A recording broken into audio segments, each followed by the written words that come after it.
Hello, good people. My name is Jamie Naturalite, also known as Daniel James Muskowski, from the state of Michigan.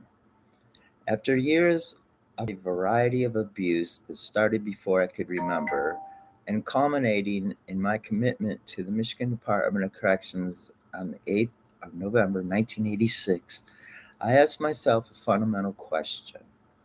How did my life get so messed up, and what could I do to turn it all around for the better? Someone does not have to go to prison to ask themselves that question. In fact, I remember asking it to myself several times during my life before prison. However, I ignored it and moved on to something less complicated. Yet, in hindsight, it is not a question that can be ignored.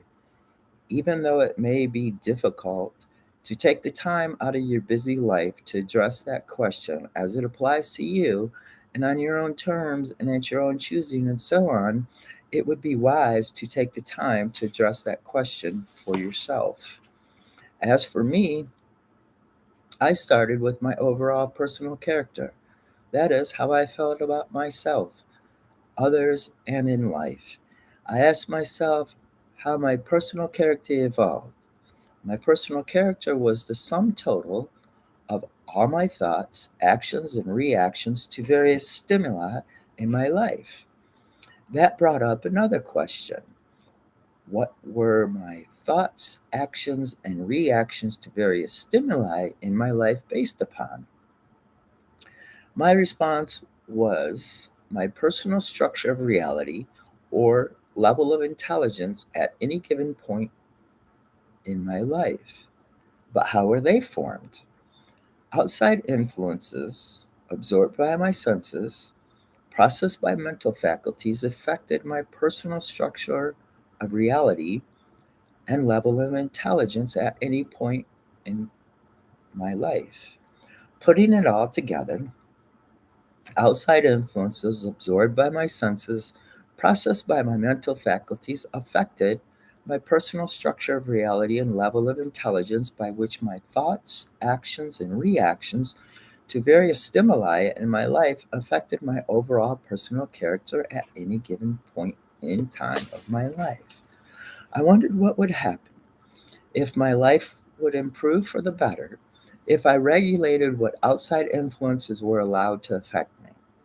First, I had to classify outside influences and tried referring to them as good, bad, or indifferent, all of which are subjective terms that can mean different things to different people.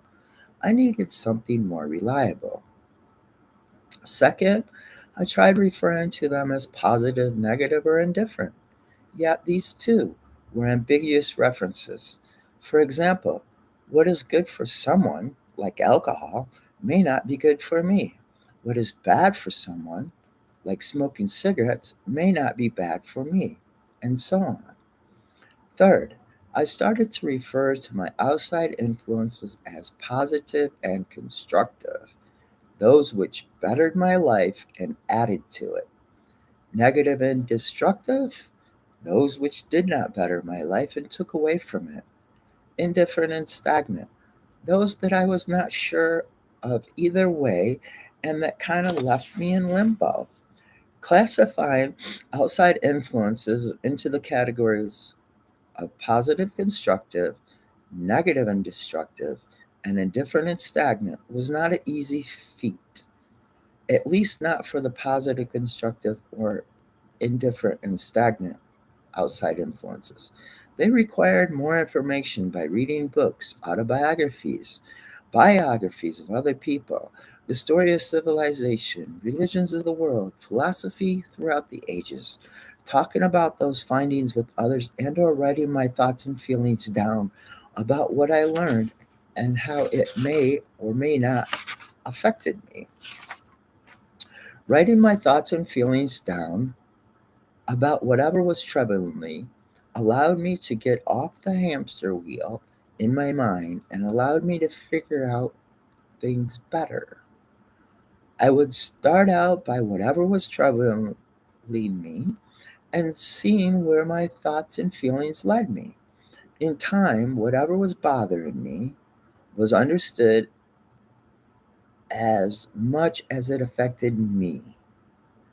That understanding allowed me to determine whether whatever outside influence was truly positive and constructive for me, that which rang true in my heart of hearts, or that was truly negative and destructive for me.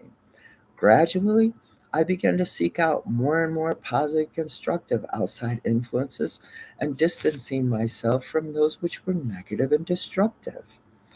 Then, the focus shifted to better understand those indifferent and stagnant outside influences to the point of determining whether they were positive and constructive and continued to be a part of my self improving journey or negative and destructive and were shunned.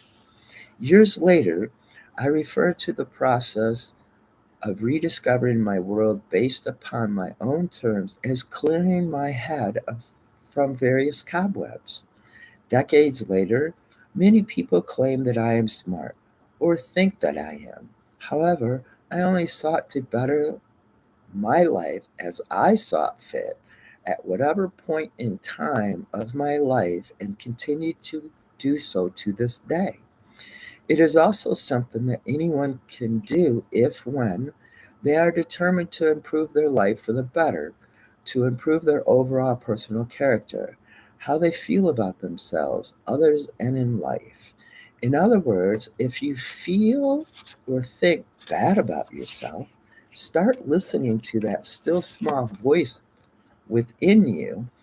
It will help you to transform that bad to good, to feel and think better about yourself, others, and in life. All people are fundamentally good.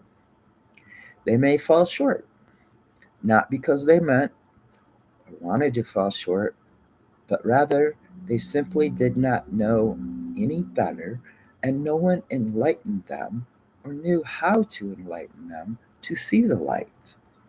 People act based upon what they know, their unique structure of reality, and level of intelligence at any given point in their life. Thus, people can better handle things if, one, they take the time to learn more about whatever they fall short on. The more they learn, the better they start acting, the better that they will feel about themselves, others, and in life. This is not a new observation in life. Instead, it is echoing people throughout the ages. Thank you for listening and have a great day. Bye.